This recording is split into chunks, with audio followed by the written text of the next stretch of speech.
Bueno, muy buenos días para todas, para todos. Muy especial nuestro saludo de bienvenida y de gratitud al Consejo de Estado que nos va a colaborar enormemente en estas jornadas, representado en este acto de instalación por la doctora Sandra Lisset Ibarra, consejera de Estado, doctor Luis Guillermo Vélez, director de la Agencia Nacional de Defensa Jurídica del Estado, que es otro socio fundamental de las jornadas y de este proceso de defensa de lo público, la doctora Miriam, nuestra directora jurídica. Muchas gracias por el empeño como usted se ha puesto al frente al liderazgo de este encuentro nacional para el fortalecimiento de la defensa jurídica de la Fiscalía General de la Nación. Y bienvenidos todas y todos a este primer encuentro de todos los abogados de la Fiscalía en el territorio. Realmente para nosotros es muy grato que se dé esta circunstancia, esta reunión. Ya era hora, después de 25 años, que nos reuniéramos los abogados de toda la Fiscalía. A todos los que han venido desde lejos, mi gratitud, y de verdad los exhorto a que con mucho compromiso y con mucho sentido de responsabilidad por la defensa de lo público, hagamos de estas jornadas un espacio inmejorable para articular nuestros esfuerzos en la defensa de los intereses de la Fiscalía. La situación es compleja. En condenas judiciales y acuerdos conciliatorios entre el 2013 y 2017, la Fiscalía ha pagado a la fecha 313.000 millones de pesos. De ese valor, 211.000 son por capital y el saldo de 106.000 millones, señor vicepresidente, doctor Bula, bienvenido, señor vicepresidente del Consejo de Estado, y 106.000 millones por concepto de intereses.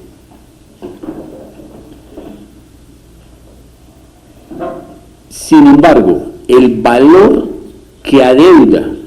mediante títulos ejecutivos con sentencias en firme, que adeuda hoy la Fiscalía General de la Nación, asciende a cerca de 1 billón de pesos. Es decir, ya estamos condenados en 965.000 millones de pesos. Y por eso tenemos que, frente a estas cifras alarmantes, diseñar una política pública de defensa del patrimonio de la nación, que es el que comparte la Fiscalía General, y de defensa de la integridad y de la responsabilidad del Estado. Ello tiene que redundar en una gerencia mucho más eficiente de lo público. En este empeño no estamos solos. Por supuesto que es un objetivo que nos fijamos desde el primer día, de tal suerte que estas jornadas no son un accidente, corresponden al propósito de mejorar la calidad de nuestra gerencia y de nuestra administración. Y por ello hemos contado en todo tiempo con el concurso de la Agencia Nacional de Defensa Jurídica del Estado, que dirige el doctor Luis Guillermo Vélez, y a quien le agradecemos porque con él hemos venido realizando un trabajo mancomunado para lograr mejores resultados en los procesos contra la Fiscalía. La comprensión de la idea de la defensa jurídica va más allá del mero ejercicio del litigio de la defensa procesal, que sin lugar a dudas cumple un papel central. Sin embargo, no es lo único que hay que tener en cuenta. En el caso de la Fiscalía, que ocupa uno de los lugares deshonrosos, de mayor litigiosidad, lo que involucra es una política pública de prevención del daño antijurídico. O sea, ahí es donde debemos centrar y articular fundamentalmente nuestros esfuerzos. Se trata sobre todo de prevenir demandas, de no causar daños por comportamientos de la administración, de la Fiscalía, de naturaleza antijurídica que sean fuente de responsabilidad del Estado. Y en eso tenemos que centrarnos, cómo a través de una acción diligente de nosotros mismos podemos prevenir justamente todas estas sentencias condenatorias que están afectando el patrimonio de la nación. Y por supuesto también es necesario utilizar los mecanismos alternativos de solución de conflictos. De hecho, el procurador delegado para la conciliación administrativa, el doctor Iván Darío Gómez, nos va a acompañar en estas jornadas para que veamos allí opciones alternativas de solución de las diferencias que tenemos con los ciudadanos.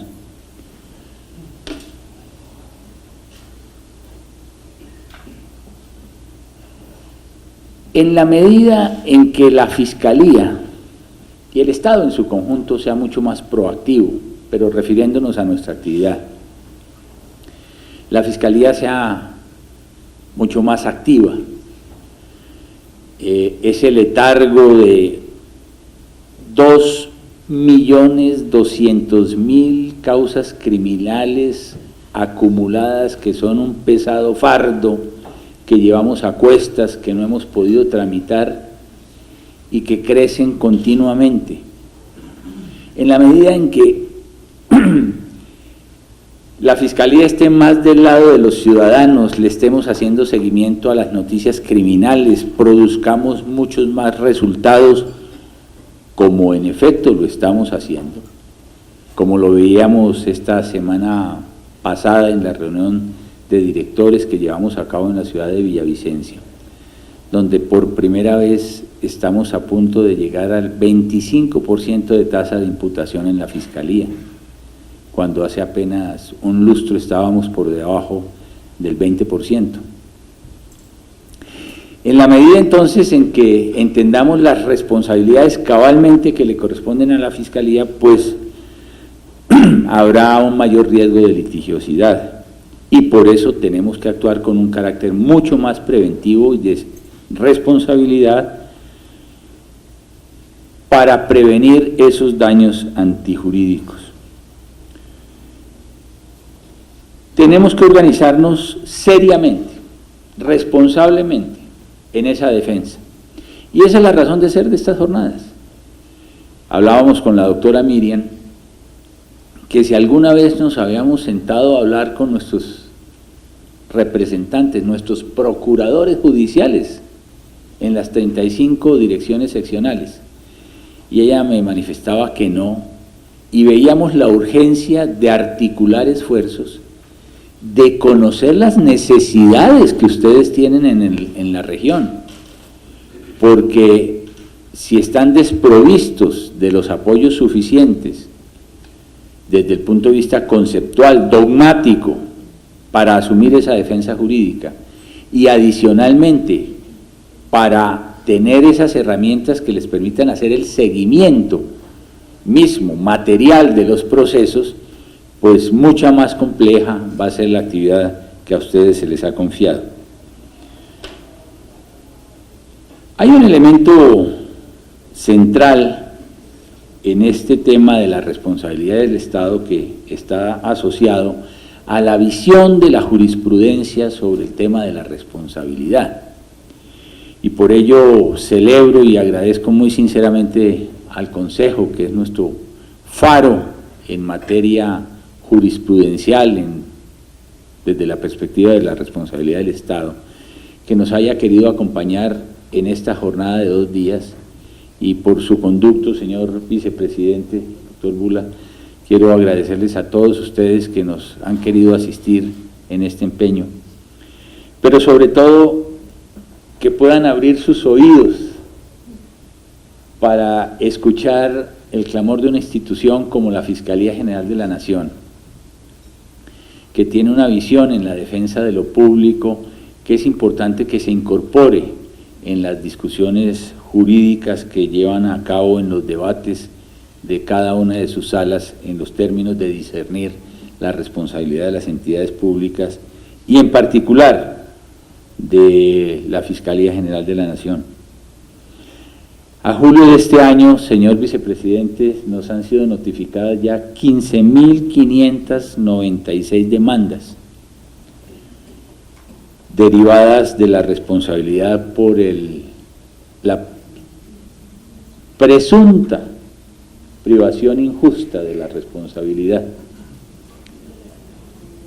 de la libertad. La jurisprudencia en estas materias del Consejo ha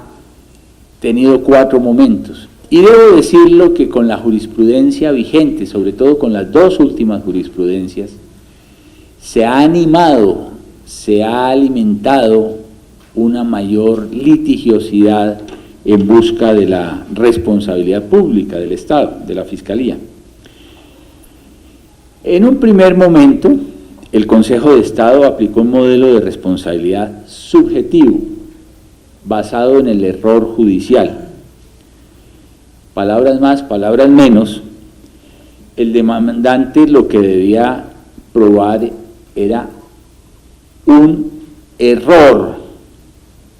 en el decreto de la medida de aseguramiento. Ello implicaba que si se cumplían los requisitos legales y constitucionales para imponer la restricción de la libertad, la absolución en últimas del sindicado no entrañaba ningún juicio de responsabilidad para la Fiscalía, para el Estado. Es decir, responsabilidad igual, responsabilidad del Estado igual error judicial. En un segundo momento, la corporación dio un giro y prohijó otra teoría para el tratamiento de la responsabilidad en estos casos, que consistía en imputar esa responsabilidad cuando el sindicado era absuelto en juicio con base en que en el hecho investigado era inexistente. Por lo tanto, el procesado era inocente de la conducta que el Estado le reprochó en un momento dado, es decir, absolución por atipicidad de la conducta al finalizar el proceso, el juicio de responsabilidad penal, pues daba lugar a la responsabilidad. Esta jurisprudencia puso en aprietos a la Fiscalía, porque a la entidad poco o nada le sirve defenderse sobre los cargos de ilegalidad de la detención, si en últimas con la absolución ya está implícita, la absolución penal está implícita un cargo de responsabilidad. Luego, en estas materias se ha ido avanzando de la mano inclusive de precedentes legislativos que hacen necesario que revisemos cuáles son las normas legales que deben preceder toda esta teoría de la responsabilidad del Estado. Pero se fue más lejos en una tercera etapa, cuando el tema de las detenciones preventivas y la responsabilidad de la Fiscalía se examinó a la luz del artículo 90 de la Constitución. El fundamento de la imputación consistió entonces en que la víctima padeció un daño que no le correspondía y que no estaba en la obligación de soportar. Esa norma de la Constitución, que desarrolló, por cierto, la ley estatutaria. Pero el momento más crítico, señor vicepresidente, se ha dado con ocasión de la última jurisprudencia, que ha sido objeto de unificación y hoy, al amparo del nuevo régimen del Código Contencioso, pues gobierna a la jurisprudencia de los tribunales en su conjunto, y viene signado con la circunstancia de que las absoluciones por indubio pro reo justifican también una fuente de responsabilidad de la Fiscalía. Es decir, si la Fiscalía imputa cargos y complementariamente a ellos solicita medidas de aseguramiento, se avanza en el proceso y luego del debate procesal, que nos ocurre todos los días, donde hay suficiente acervo probatorio, donde hay una fuente de imputación de responsabilidad desde el punto de vista de la culpa penal para el indiciado o procesado.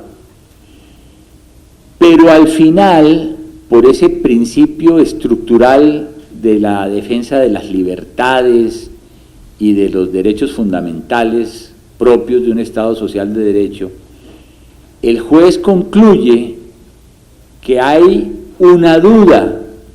y que no hay una plena convicción en el razonamiento judicial acerca de la imputación de la responsabilidad subjetiva al indiciado, y por lo tanto esa duda beneficia al procesado por el indubio pro reo, hay que absolverlo. Ello implica un error judicial o una fuente de responsabilidad a cargo del Estado.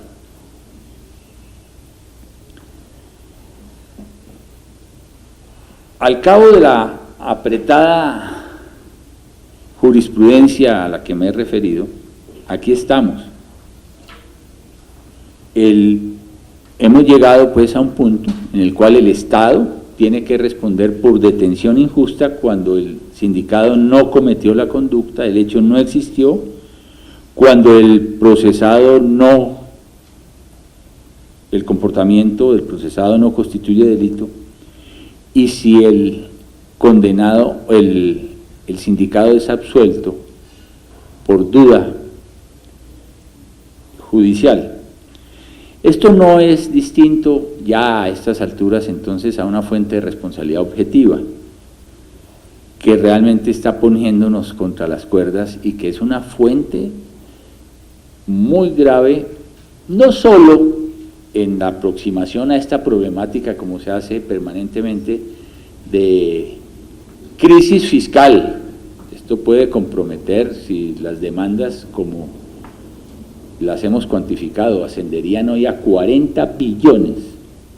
en el caso de la Fiscalía General de la Nación, 40 billones de pesos. Es decir, apelando a mi matemática de abogado, algo así como 10 o 12 reformas tributarias, 10 o 12 reformas tributarias, pero más allá de eso, y es allí donde quiero poner la reflexión de fondo como el case para las discusiones de estas dos jornadas, señor vicepresidente, va a ser de consolidarse toda esta jurisprudencia una fuente de inhibición de la acción de la Fiscalía y de sus funcionarios en el proceso de investigación criminal y de imputación de responsabilidad subjetiva. Tanto más cuando empieza, y atención con esto,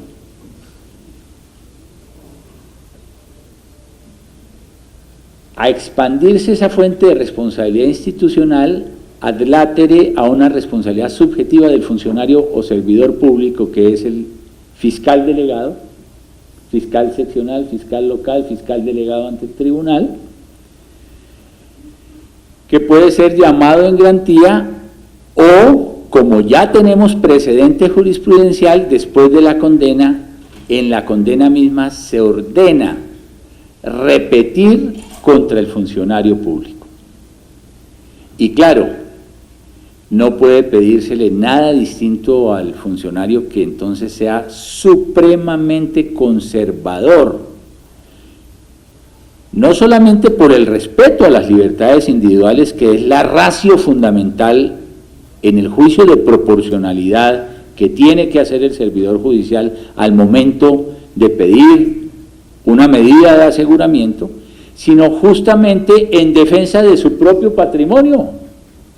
Entonces, en el ejercicio de la función pública lo que empiezan a mediar son consideraciones particulares del funcionario y no la defensa del orden social de la nación. Y ese sí es un elemento todavía mucho más preocupante. Al punto que, y esto no se considera en el país, y está generando una fractura en la relación entre el Estado y la sociedad. Porque la sociedad no comprende por qué al delincuente no se le lleva en todos los casos a la privación de la libertad. En eso digámonos la verdad. Y tenemos un orden garantista que respeta los derechos fundamentales y que considera que esa restricción de las libertades no debe ser la última razón del derecho criminal. Y en consecuencia se genera unos desafectos y una distancia entre la percepción ciudadana y la labor que nosotros, como fiscales o jueces, estamos llevando a cabo en defensa del orden jurídico nacional. Y no se dan cuenta que en ese orden garantista, hoy por parte de la Fiscalía, ya de suyo es muy complejo, pero muy difícil, obtener una medida de aseguramiento. En estos casos, por ejemplo, de gravísima corrupción nacional que está viviendo la nación, ese test de ponderación con el juicio de proporcionalidad implícito que implica ello, hace mucho más complejo que ante un juez de garantías se pueda sostener una medida de aseguramiento, tanto más cuando se trata de exservidores públicos. Y si a esa circunstancia, frente a ese test de proporcionalidad tan complejo que tenemos que hacer, se alimenta la defensa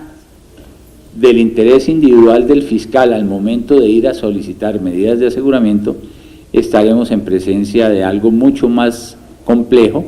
que va a afectar mucho más, creo yo, la percepción ciudadana sobre el trabajo de fiscales y jueces en la preservación de los bienes jurídicos implícitos en todo el derecho penal y el derecho criminal.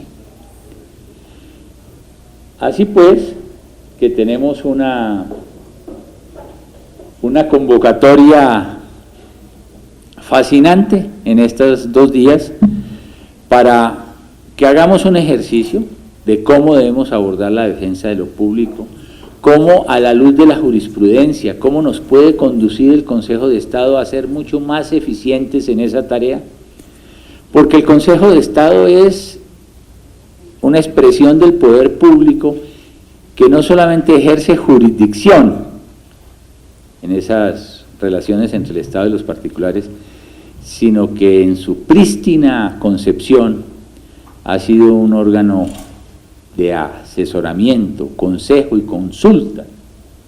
para los poderes públicos. Y esa expresión que dimana de la actuación del Consejo de Estado a la que hoy apelamos para que ustedes nos orienten